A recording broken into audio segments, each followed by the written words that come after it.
বাজলেই আপনার ফোনের data pack শেষ। কিন্তু কেন? ইন্টারনেট কি দুধ বা সবজির মতো পচে যায় যে এর মেয়াদ থাকতে হবে? বাজার থেকে কেনা চাল, ডাল বা ফল কিছুদিন পর নষ্ট হয়ে যায়, এটা স্বাভাবিক। কিন্তু আপনার কেনা ডিজিটাল 1 জিবি ডাটার তো কোনো শারীরিক অস্তিত্ব নেই। আপনি কষ্টার্জিত টাকা দিয়ে ইন্টারনেট কিনছেন, অথচ 3 দিন বা 7 দিন পর কোম্পানি বলছে আপনার সময় শেষ। আপনার টাকা কি হাওয়ায় মিলিয়ে গেল? যদি ইন্টারনেট ব্যবহার না করলেও শেষ হয়ে যায়, তবে সেই অব্যবহৃত এমবিগুলো আসলে কোথায় যায়? এটাই আজকের সবচেয়ে বড় রহস্য।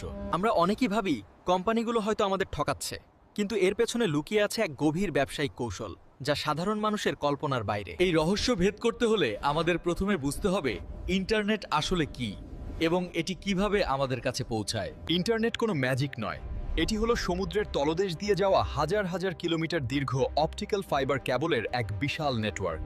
পৃথিবীর সমস্ত তথ্য জমা থাকে গুগল, ফেসবুক বা অ্যামাজনের মতো কোম্পানিগুলোর এই বিশাল ডেটা সেন্টারগুলোতে।